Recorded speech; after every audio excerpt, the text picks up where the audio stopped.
ಕಳೆದ 30 ವರ್ಷದಿಂದ ಇರ್ತಕ್ಕಂಥ ಲೋಕಸಭೆಗೆ ಸದಸ್ಯರು ಜಿಲ್ಲೆಯ ಜ್ವಲಂತ ಸಮಸ್ಯೆಗಳ ಬಗ್ಗೆ ಗಮನ ಹರಿಸಿಲ್ಲ. ಅದಕ್ಕಾಗಿ ಜಿಲ್ಲೆಯ ಸರ್ವತೋಮುಖ ಅಭಿವೃದ್ಧಿಗಾಗಿ ಬಿಜಾಪುರದ ಮತದಾರರು ಈ ಸಲ ಬದಲಾವಣೆಯನ್ನು ಮಾಡಬೇಕು. ಮೋದಿ ಅಲೆ ಇದೆ ಅಂತ ಹೇಳಿ ಅವ್ರು ಏನ್ ಹೇಳ್ತಾ ಇದಾರ ಅದು ಹಸಿ ಸುಳ್ಳು. ವಿಶೇಷವಾಗಿ ಕರ್ನಾಟಕ ರಾಜ್ಯದಲ್ಲಿ ಯಾವ್ದಾದ್ರು ಅಲೆ ಇದ್ರೆ ಅದು ಸಿದ್ದರಾಮಯ್ಯ ಸಾಹೇಬ್ರ ಅಲೆ. ಜೊತೆಗೆ ಅವ್ರು ಕೊಟ್ಟಿರ್ತಕ್ಕಂಥ 5 ಗ್ಯಾರಂಟಿಗಳು ಇವೆಲ್ಲ ಕೂಡ ನಮ್ಮ ಗೆಲುವಿಗೆ ಖಂಡಿತವಾಗಿ ಕೂಡ ಸಹಾಯ ಆಗ್ತವೆ ಅಂತಕ್ಕಂಥದನ್ನ ಒಪ್ಕೊಳ್ತೇನೆ. ಕಳೆದ 4 ಅವಧಿಯಲ್ಲಿ ವಿಜಯಪುರ ಏನೋ ಅಭಿವೃದ್ಧಿ ಆಗ್ಲೇ ಇಲ್ವಾ? ಅಭಿವೃದ್ಧಿ ಶೂನ್ಯ ಆಗಿದೆ. ಬಿಜೆಪಿಗೆ ಮೋದಿ ಪ್ಲಸ್, ಕಾಂಗ್ರೆಸ್ಗೆ ಗ್ಯಾರಂಟಿ ಪ್ಲಸ್. ಈ ಬಾರಿ ವಿಜಯಪುರದಲ್ಲಿ ಯಾವ ಪ್ಲಸ್ ಆಗಿದೆ? ಮೋದಿ ಪ್ಲಸ್ ಅಂದ್ರೆ ಮೋದಿ ಪ್ಲಸ್ ಆಗ್ತಕ್ಕಂಥದ್ದು ಯಾವುದೇ ಕಾರ್ಯಕ್ರಮ ಇಲ್ಲಿ ಮಾಡಿಲ್ಲ. ಈಗೇನು ಅವರು ಉಜ್ವಲ ಯೋಜನೆ ಇತರೆ ಯೋಜನೆಯನ್ನು ಹೇಳ್ತಾ ಇದ್ದಾರೆ, ಆದ್ರೆ ಅಲ್ಲಿ ಕರ್ನಾಟಕದ ಶೇರ್ ಕೂಡ ಇದೆ. ಅದು ಸ್ವತಂತ್ರವಾಗಿರ್ತಕ್ಕಂಥ ಕೆಲಸ ಅವ್ರು ಮಾಡಿರ್ತಕ್ಕಂಥದ್ದು ಅಲ್ಲ.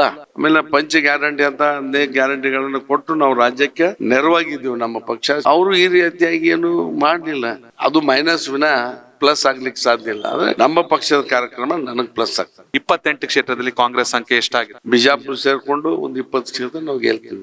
ನಮಸ್ಕಾರ ವೀಕ್ಷಕರೇ, ಕರ್ನಾಟಕ ಟಿವಿಯ ಲೋಕಸಭಾ ಚುನಾವಣಾ ಸಂಚಾರ ಬಿಜಾಪುರ. ಇವತ್ತಿನ ವಿಜಯಪುರ ಲೋಕಸಭಾ ಕ್ಷೇತ್ರದಲ್ಲಿ ಇಲ್ಲಿ ಹಾಲಿ ಸಂಸದರು ರಮೇಶ್ ಜಿಗಜಿಣಗಿ ವರ್ಸಸ್ ಕಾಂಗ್ರೆಸ್ನ ಅಭ್ಯರ್ಥಿ ಮಾಜಿ ಶಾಸಕರು ರಾಜು ಅಲಗೂರು, ಪ್ರೊಫೆಸರ್ ರಾಜು ಅಲಗೂರು. ನಾಗಠಾಣದ ಜನ ಇವತ್ತು ನೆನ್ಸ್ಕೋತಾರೆ ಇವರ ಅಭಿವೃದ್ಧಿ ಕೆಲಸವನ್ನ, ಇವರು ಶಾಸಕರಾಗಿದ್ದಾಗ. ಹೀಗಾಗಿ ಕಾಂಗ್ರೆಸ್ ಸೂಕ್ತ ಅರ್ಹ ಅಭ್ಯರ್ಥಿಯನ್ನ ಆಯ್ಕೆ ಮಾಡಿದೆ ಅನ್ನೋದು ಇಲ್ಲಿಯ ಮತದಾರರ ಅಭಿಪ್ರಾಯ. ನಾವಿವತ್ತು ರಾಜು ಅಲಗೂರು ಸರ್ ಜೊತೆನೆ ಇದೀವಿ, ಅವ್ರನ್ನೇ ಮಾತಾಡ್ಸೋಣ. ಸರ್ ನಮಸ್ತೆ. ನಮಸ್ಕಾರ. ನಮಸ್ಕಾರ. ಹೇಗ್ ನಡೀತಾ ಇದೆ ಚುನಾವಣೆ? ವಿಧಾನಸಭೆ ಹೊಸ್ತಲ್ಲ, ಲೋಕಸಭೆ ಹೊಸ್ತು. ಹೇಗೆ ಅನ್ನಿಸ್ತಾ ಇದೆ? ಇಲ್ಲ, ವಿಧಾನಸಭೆ ಹೊಸ್ತಲ್ಲ. ವಿಧಾನಸಭೆಗೆ 4-5 ನಾನು ಬಾರಿ ಸ್ಪರ್ಧೆ ಮಾಡಿದ್ದೀನಿ. ಲೋಕಸಭೆ ಹೊಸದಿದ್ರು ಕೂಡ, ನಾನು ಸ್ಪರ್ಧೆ ಮಾಡದೇ ಇದ್ರು ಕೂಡ ನಮ್ಮ ಅಭ್ಯರ್ಥಿಗಳು ಏನು ಹಿಂದೆ ನಿಂತಿದ್ರು ಅನೇಕ ಸಲ ಅವ್ರ ಪರವಾಗಿ ಕೆಲಸ ಮಾಡಿದ್ದೀನಿ.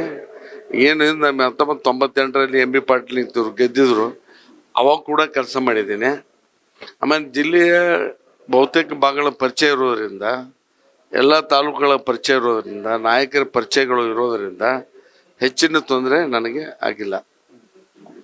ಈ ಬಾರ್ ಯಶಸ್ವಿಯಾಗಿ ಪ್ರಚಾರ ನಡೀತಾ ಇದೆ. ತುಂಬಾ ಆಕ್ಟಿವ್ ಆಗಿ, ತುಂಬಾ ಬಿರುಸಾಗಿ ಸಾಕ್ತಾ ಇದ್ದಾರೆ, ನಾವು ನೋಡ್ತಾ ಇದೀವಿ. ಮತ್ತೊಂದ್ ಕಡೆ ಇಡೀ ರಾಜ್ಯದಲ್ಲಿ ಕಾಂಗ್ರೆಸ್ ಸರ್ಕಾರ, ಸಿದ್ದರಾಮಯ್ಯ ಅವರ ಅತಿ ದೊಡ್ಡ ಅಲೆ, ಜೊತೆಗೆ ಗ್ಯಾರಂಟಿ ಯೋಜನೆಗಳು, ಇಡೀ ರಾಜ್ಯದಲ್ಲಿ ಜನ ಅರ್ಹ ಫಲಾನುಭವಿಗಳು ಗ್ಯಾರಂಟಿಯನ್ನ ಅಪ್ಕೊಂಡಿದ್ದಾರೆ. ನಿಮ್ಗೆ ಇದು ಎಷ್ಟು ಪ್ಲಸ್ ಆಗುತ್ತೆ? ನೋಡಿ, ಅವ್ರೇನು ಮೋದಿ ಅಲೆ ಇದೆ ಅಂತ ಹೇಳಿ ಅವ್ರೇನು ಹೇಳ್ತಾ ಇದ್ದಾರ ಅದು ಹಸಿ ಸುಳ್ಳು. ವಿಶೇಷವಾಗಿ ಕರ್ನಾಟಕ ರಾಜ್ಯದಲ್ಲಿ ಯಾವುದಾದ್ರೂ ಅಲೆ ಇದ್ರೆ ಅದು ಸಿದ್ದರಾಮಯ್ಯ ಸಾಹೇಬ್ರ ಅಲೆ. ಜೊತೆಗೆ ಅವ್ರು ಕೊಟ್ಟಿರ್ತಕ್ಕಂಥ 5 ಗ್ಯಾರಂಟಿಗಳು ಇವೆಲ್ಲ ಕೂಡ ನಮ್ಮ ಗೆಲುವಿಗೆ ಖಂಡಿತವಾಗಿ ಕೂಡ ಸಹಾಯ ಆಗ್ತವೆ ಅಂತಕ್ಕಂಥದನ್ನ ಒಪ್ಕೊಳ್ತೇನೆ. ಒಬ್ಬ ಕಾಂಗ್ರೆಸ್ನ ಹಿರಿಯ ನಾಯಕರಾಗಿ, ಅಭ್ಯರ್ಥಿ ಅನ್ನೋದಕ್ಕಿಂತ ಹೆಚ್ಚಾಗಿ ಕಾಂಗ್ರೆಸ್ನ ಹಿರಿಯ ನಾಯಕರು ನೀವು, ನಿಮ್ ಪ್ರಕಾರ ಕಳೆದ 4 ಅವಧಿಯಲ್ಲಿ ವಿಜಯಪುರ ಏನೋ ಅಭಿವೃದ್ಧಿ ಆಗ್ಲೇ ಇಲ್ವಾ? ಅಭಿವೃದ್ಧಿ ಶೂನ್ಯ ಆಗಿದೆ ಅಂತೇಳಿ ಎಲ್ಲ ಪತ್ರಿಕೆ ವರದಿ ಮಾಡಿದಾವ, ನಾನಲ್ಲ. ಜಿಲ್ಲೆ ಲೋಕಸಭೆಯಲ್ಲಿ ಅವರು ಈ ಜಿಲ್ಲೆಯ ಬಗ್ಗೆ, ಜ್ವಲಂತ ಸಮಸ್ಯೆ ಬಗ್ಗೆ 30 ವರ್ಷದಲ್ಲಿ ಒಂದು ಪ್ರಶ್ನೆನ ಕೇಳಿಲ್ಲ ಅಂತೇಳಿ ಪತ್ರಿಕೆಗಳು ಸರ್ವೆ ಮಾಡಿ ವರದಿ ಮಾಡಿದಾವ. ಇದಕ್ಕಿಂತಲೂ ಹೆಚ್ಚಿಗೆ ಇನ್ನೇನು ಬೇಕು? 2019ರಲ್ಲಿ ಕಾಂಗ್ರೆಸ್ ಇಂದ ಒಬ್ಬರೇ ಸಂಸದರು ಡಿ.ಕೆ. ಸುರೇಶ್ ಅವರು ಮಾಡಿದ ಪ್ರಶ್ನೆಯನ್ನ 25 ಸಂಸದರು ಯಾರು ಕೂಡ ಮಾಡ್ಲೇ ಇಲ್ಲ. ನಮ್ಮ ಕರ್ನಾಟಕದ ನೆಲ, ಜಲ, ಮತ್ತೊಂದು ಅಂತ ಬಂದಾಗ ಮತದಾರರಿಗೆ ನಿಜಕ್ಕೂ ಬೇಸರ ಇದೆ ಬಿಜೆಪಿ ಬಗ್ಗೆ ಲೋಕಸಭೆ ಅಂದಾಗ. ನೋಡ್ರಿ, ಏನು ಹೆಚ್ಚಿನ ಸಂಖ್ಯೆಯಲ್ಲಿ ಬಿಜೆಪಿ ಅವರು 25 ಲೋಕಸಭಾ ಅಂತ ಹೆಚ್ಚು ಗೆದ್ದಿದ್ರು. ಕರ್ನಾಟಕದ ನೆಲ, ಜಲ, ರೈತರ ಸಮಸ್ಯೆಗಳು ಬಂದಾಗ ಯಾರು ಕೂಡ ಪ್ರಶ್ನೆಯನ್ನು ಮಾಡದೆ ಇದ್ದಿರ್ತಕ್ಕಂಥದ್ದು ಕೂಡ ನಮ್ಮ ರಾಜ್ಯದ ಒಂದು ದುರಂತ. ಈಗಾಗಲೇ ಏನು ರೈತರು ಅತ್ಯಂತ ಸಂಕಷ್ಟದಲ್ಲಿದ್ದಾನೆ, ರೈತರ ನೆರವಿಗೆ ಬರಬೇಕು. ಕೇಂದ್ರ ಏನು ನಾವು ಕೊಟ್ಟಿರ್ತಕ್ಕಂಥ GST ಪಾಲನ್ನು ಸ್ವಲ್ಪ ಭಾಗ ನಮಗೆ ಕೊಡ್ಬೇಕಂತೇಳಿ ನಾವು ಸ್ಟ್ರೈಕ್ ಮಾಡತಕ್ಕಂಥ ಪರಿಸ್ಥಿತಿ ನಿರ್ಮಾಣ ಆಗಿದೆ. ಆದರೂ ಕೂಡ ರೈತರಿಗೆ ಅನುಕೂಲ ಆಗಲಿಲ್ಲ. ಈ ಕೋರ್ಟ್ದಿಂದ ಏನೋ ಒಂದು ಆದೇಶ, ನಾವೇ ಕೋರ್ಟಿಗೆ ಹೋಗಿದ್ದು, ಕೋರ್ಟ್ದಿಂದ ಇವ್ರಿಗೇನು ರೈತರಿಗೆ ಸ್ವಲ್ಪ ಸಹಾಯ ಮಾಡ್ಬೇಕಂತ ಆದೇಶ ಬಂದಿದ್ದ, ಈಗೇನೋ ಸ್ವಲ್ಪ ಪರವಾಗಿಲ್ಲ. ಶಾಸಕರ ಲೆಕ್ಕಾಚಾರ ಬಂದಾಗ ವಿಜಯಪುರ ಲೋಕಸಭಾ ವ್ಯಾಪ್ತಿಯಲ್ಲಿ 6 ಜನ ಶಾಸಕರಿದ್ದಾರೆ ಕಾಂಗ್ರೆಸ್ಗೆ. ಬಿಜೆಪಿ ಮತ್ತು JDS ಮೈತ್ರಿ ಅವರಿಬ್ರು ಒಬ್ಬೊಬ್ರು ಇದ್ದಾರೆ. ಈ 6 ಜನ ಶಾಸಕರ ಬಲ ನಿಮ್ಗೆ ಎಷ್ಟು ಹೆಲ್ಪ್ ಆಗುತ್ತೆ? 6 ಜನ ಶಾಸಕರು ಅತ್ಯಂತ ಶಕ್ತಿಶಾಲಿಗಳಾಗಿದ್ದಾರೆ.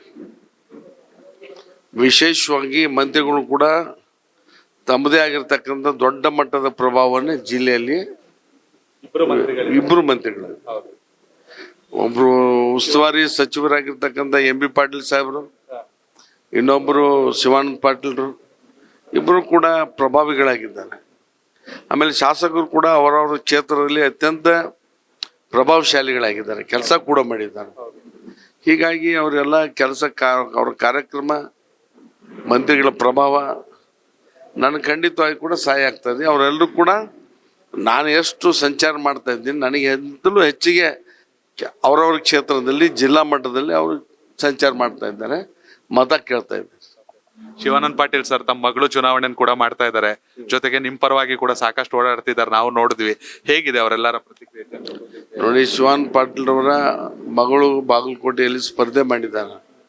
ಆದಾಗ್ಯೂ ಕೂಡ ಸುಮಾರು 6 ದಿವಸ ಸತತವಾಗಿ ನನಗೆ ಸಮಯವನ್ನು ಕೊಟ್ಟು ಅವ್ರ ಕ್ಷೇತ್ರದಲ್ಲಿ ನನ್ನ ಜೊತೆ ಪ್ರಚಾರ ಮಾಡಿ ಅನೇಕ ಸಭೆಗಳನ್ನು ಆಯೋಜನೆ ಮಾಡಿ ನನ್ನ ಗೆಲುವಿಗೆ ಅಲ್ಲಿಯ ಮತದಾರರಿಗೆ ವಿನಂತಿಯನ್ನು ಮಾಡಿಕೊಂಡಿದ್ದಾರೆ.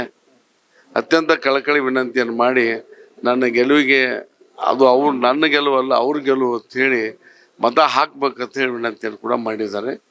ಅವರಿಗೆ ನಾನು ಆಭಾರಿಯಾಗಿರ್ಬೇಕಾಗ್ತದೆ. ಮತ್ತೊಂದ್ ಕಡೆ ಇಡೀ ದೇಶದಲ್ಲಿ ಮೋದಿ ಪ್ರಧಾನಿ ಆಗ್ಬೇಕು ಅನ್ನಾಲೆ ಬಿಜೆಪಿಗೆ ಮೋದಿ ಪ್ಲಸ್, ಕಾಂಗ್ರೆಸ್ಗೆ ಗ್ಯಾರಂಟಿ ಪ್ಲಸ್. ಈ ಬಾರಿ ವಿಜಯಪುರದಲ್ಲಿ ಯಾವ ಪ್ಲಸ್ ಆಗಿದೆ? ನೋಡ್ರಿ, ಮೋದಿ ಪ್ಲಸ್ ಅಂದ್ರೆ ಮೋದಿ ಪ್ಲಸ್ ಆಗ್ತಕ್ಕಂಥದ್ದು ಯಾವುದೇ ಕಾರ್ಯಕ್ರಮ ಇಲ್ಲಿ ಮಾಡಿಲ್ಲ. ಕರ್ನಾಟಕ ರಾಜ್ಯದ ಜನತೆ ನೆನಪಿಡ್ತಕ್ಕಂಥ ಒಂದು ಕಾರ್ಯಕ್ರಮ ಕೊಟ್ಟಿಲ್ಲ. ಈಗೇನು ಅವರು ಉಜ್ವಲ ಯೋಜನೆ, ಇತರೆ ಯೋಜನೆಯನ್ನು ಹೇಳ್ತಾ ಇದ್ದಾರೆ, ಆದರೆ ಅಲ್ಲಿ ಕರ್ನಾಟಕದ ಶೇರ್ ಕೂಡ ಇದೆ. ಅದು ಸ್ವತಂತ್ರವಾಗಿರ್ತಕ್ಕಂಥ ಕೆಲಸ ಅವ್ರು ಮಾಡಿರ್ತಕ್ಕಂಥದ್ದಲ್ಲ. ನಾವು ಕೂಡ ಅದರಲ್ಲಿ ಭಾಗಿದಾರರು. ಅದನ್ನ ಬಹುಶಃ ಅವ್ರು ಯಾರಿಗೂ ಕೂಡ ಹೇಳ್ತಾ ಇಲ್ಲ. ಆಮೇಲೆ ಪಂಚ ಗ್ಯಾರಂಟಿ ಅಂತ ಅನೇಕ ಗ್ಯಾರಂಟಿಗಳನ್ನು ಕೊಟ್ಟು ನಾವು ರಾಜ್ಯಕ್ಕೆ ನೆರವಾಗಿದ್ದೀವಿ. ನಮ್ಮ ಪಕ್ಷ ಸಿದ್ದರಾಮಯ್ಯ ಸಾಹೇಬರ ನೇತೃತ್ವ, ಅವರು ಈ ರೀತಿಯಾಗಿ ಏನು ಮಾಡಲಿಲ್ಲ. ರೈತರಿಗೆ ಸಾಲ ಮನ್ನಾ ಮಾಡ್ತಕ್ಕಂಥ ಕೆಲಸ ಆಗಲಿ, ಏನು 15,000 ಅಕೌಂಟಿಗೆ ಹಾಕ್ತೀವಿ ಅಂತ ಹೇಳಿದ್ರು, ಒಂದು ಪೈಸಾ ಕೂಡ ಹಾಕಲಿಲ್ಲ. ಅದು ಅವ್ರದ್ದು ಯಾವುದೇ ರೀತಿಯಾಗಿರ್ತಕ್ಕಂಥ ಅದು ಮೈನಸ್ ವಿನ ಪ್ಲಸ್ ಆಗ್ಲಿಕ್ಕೆ ಸಾಧ್ಯ ಇಲ್ಲ. ಆದರೆ ನಮ್ಮ ಪಕ್ಷದ ಕಾರ್ಯಕ್ರಮ ನನಗೆ ಪ್ಲಸ್ ಆಗ್ತದೆ. ನಾಗಠಾಣ ಜನ ಈಗಲೂ ನೆನ್ಸ್ಕೋತಾರೆ ರಾಜು ಅಲ್ಗೂರ್ ಅವರು ಶಾಸಕರಾಗಿ ಮಾಡಿದ ಕೆಲಸವನ್ನ. ಈಗ ಲೋಕಸಭೆಯ ಅಭ್ಯರ್ಥಿಯಾಗಿ ವಿಜಯಪುರ ಲೋಕಸಭಾ ಕ್ಷೇತ್ರಕ್ಕೆ ಆಗ್ಬೇಕಾಗಿರೋ ನಿಮ್ಮ ಕನಸು ಏನು ಸರ್? ಏನು ಅಭಿವೃದ್ಧಿ ಕೆಲಸ? ನಾನು ನಿನ್ನೆ ಪತ್ರಿಕಾ ಮಾಧ್ಯಮ ಗೋಷ್ಠಿಯನ್ನು ಕರೆದು ನನ್ನ ಬಿಜಾಪುರ ವಿಷನ್ ಅಂತಕ್ಕಂಥ ಒಂದು ವಿಚಾರಗಳನ್ನ ಹೇಳಿದ್ದೇನೆ. ಈಗ ನೀರಾವರಿ ಕ್ಷೇತ್ರದಲ್ಲಿ ಏನು ಮಾಡಬೇಕು, ಪ್ರವಾಸೋದ್ಯಮದಲ್ಲಿ ಏನು ಮಾಡಬೇಕು, ಶಿಕ್ಷಣದಲ್ಲಿ ಏನು ಮಾಡಬೇಕು, ಕ್ರೀಡೆಯಲ್ಲಿ ಯಾವ್ಯಾವ ಕೆಲಸ ಮಾಡಬೇಕು, ಹೀಗೆ ಎಲ್ಲವನ್ನು ಕೂಡ ನಿನ್ನೆ ಪತ್ರಿಕೆಗೆ ಹೇಳಿದ್ದೇನೆ. ಒಬ್ಬ ಲೋಕಸಭಾ ಸದಸ್ಯನಾಗಿ ಆಯ್ಕೆಯಾಗಿ ಹೋಗ್ತಕ್ಕಂಥದ್ದು ಸುಮ್ಮನೆ ಹೋಗೋದಲ್ಲ. ನಮ್ಮದೇ ಆಗಿರ್ತಕ್ಕಂಥ ದೃಷ್ಟಿಕೋನ ಇರಬೇಕು, ವಿಷನ್ ಇರಬೇಕು. ಈ ಜಿಲ್ಲೆಗೆ ನಾವು ಏನು ಮಾಡಬಲ್ಲೆವು ಅಂತಕ್ಕಂಥ ಪರಿಜ್ಞಾನ ನಮಗಿರಬೇಕು. ಅದು ಇಟ್ಕೊಂಡು ಹೋದಾಗ ಮಾತ್ರ ಸಾಕಾರ ಆಗ್ಲಿಕ್ಕೆ ಸಾಧ್ಯ ಇದೆ ಅಂತ ಕೆಲವು ವಿಚಾರಗಳನ್ನು ನಿನ್ನೆ ಮಾಧ್ಯಮಗೋಷ್ಠಿನ ಕರೆದು ಎಲ್ಲರಿಗೂ ಕೂಡ ಹೇಳಿದ್ದೇನೆ. ನಾನು ನಿಮ್ ಪ್ರಕಾರ ಈ ಬಾರಿ ಕರ್ನಾಟಕದಲ್ಲಿ ಗ್ಯಾರಂಟಿಯಲ್ಲಿ ದೊಡ್ಡ ಮಟ್ಟದಲ್ಲಿದೆ. ಸಿದ್ದರಾಮಯ್ಯ ಅವರ ಅನುಭವ, DK ಶಿವಕುಮಾರ್ ಅವರ ಚಾಣಾಕ್ಷತನ. 28 ಕ್ಷೇತ್ರದಲ್ಲಿ ಕಾಂಗ್ರೆಸ್ ಸಂಖ್ಯೆ ಎಷ್ಟಾಗಿರ್ಬೋದು? 28ರಲ್ಲಿ 20 ನಾವು ಗೆದ್ದಿದ್ವಿ. 28ಕ್ಕೆ 28 ಗೆದ್ದಿದ್ವಿ ಅಂತ ಹೇಳಿಲ್ಲ ನಾವು. 20 ಗೆಲ್ತೀವಿ ಅಂತ ಹೇಳಿ ನಮ್ಮ ಮುಖ್ಯಮಂತ್ರಿಗಳು, ಉಪಮುಖ್ಯಮಂತ್ರಿಗಳು ಹೇಳಿದ್ದಾರೆ. ಬಿಜಾಪುರ ಸೇರ್ಕೊಂಡು ಒಂದು 20 ಕ್ಷೇತ್ರ ನಾವು ಗೆಲ್ತೀವಿ. ಕರ್ನಾಟಕ ಟಿವಿ ಮೂಲಕ ಕೊನೆಯದಾಗಿ ವಿಜಯಪುರ ಮತದಾರರಿಗೆ ಏನ್ ಹೇಳಲಿಕ್ಕೆ ಇಷ್ಟಪಡ್ತೀವಿ? ಬಿಜಾಪುರದ ಮತದಾರರು ಈ ಸಲ ಬದಲಾವಣೆಯನ್ನು ಮಾಡಬೇಕು. ಕಳೆದ 30 ವರ್ಷದಿಂದ ಇರ್ತಕ್ಕಂಥ ಲೋಕಸಭೆಗೆ ಸದಸ್ಯರು ಜಿಲ್ಲೆಯ ಜ್ವಲಂತ ಸಮಸ್ಯೆಗಳ ಬಗ್ಗೆ ಗಮನ ಹರಿಸಿಲ್ಲ. ಜಿಲ್ಲೆಯ ಯಾವ ಗ್ರಾಮಕ್ಕೂ ಕೂಡ ಭೇಟಿ ಕೊಟ್ಟಿಲ್ಲ. ಯಾವ ಗ್ರಾಮದಲ್ಲಿ ಕೂಡ 1 ಲಕ್ಷ ರೂಪಾಯಿ ಕಾಮಗಾರಿಯನ್ನು ಅವರಿಂದ ಮಾಡಲಿಕ್ಕೆ ಆಗಿಲ್ಲ. ಅದಕ್ಕಾಗಿ ಪರಿವರ್ತನೆ ಮಾಡ್ತಕ್ಕಂಥ ಒಂದು ಕಾಲಘಟ್ಟ ಇವತ್ತು ಬಂದಿದೆ. ಬದಲಾವಣೆಯನ್ನು ಬಯಸಿದ ಜಿಲ್ಲೆ. ಅದಕ್ಕಾಗಿ ಜಿಲ್ಲೆಯ ಒಂದು ಅಭಿವೃದ್ಧಿಗಾಗಿ, ಜಿಲ್ಲೆಯ ಬದಲಾವಣೆಗಾಗಿ, ಜಿಲ್ಲೆಯ ಸರ್ವತೋಮುಖ ಅಭಿವೃದ್ಧಿಗಾಗಿ ಕಾಂಗ್ರೆಸ್ ಪಕ್ಷವನ್ನು ಬೆಂಬಲಿಸ್ಬೇಕಂತ ಹೇಳಿ ಜಿಲ್ಲೆಯ ಜನತೆಯಲ್ಲಿ ಬಹಳ ನಮ್ರತೆಯಿಂದ ವಿನಂತಿಯನ್ನು ನಮ್ಮ ಮಾಧ್ಯಮದ ಮುಖಾಂತರ ಮಾಡ್ಕೊಳ್ಳಿಕ್ಕೆ ಬಯಸ್ತೇನೆ. ಥ್ಯಾಂಕ್ ಯು ಸರ್, ಈ ಬಿಸಿ ಶೆಡ್ಯೂಲ್ ಅಲ್ಲಿ ನಮ್ಮ ಜೊತೆ ಮಾತಾಡಿದಕ್ಕೆ. ಒಳ್ಳೇದಾಗ್ಲಿ, ಆಲ್ ದಿ ಬೆಸ್ಟ್. ವೀಕ್ಷಕರೇ, ಕೇವಲ ರಾಷ್ಟ್ರೀಯ ನಾಯಕರ ಹೆಸರನ್ನ ಹೇಳ್ಕೊಂಡು ಮತ ಕೇಳಿ ಗೆದ್ದು ಏನ್ ಮಾಡ್ತೀರಾ?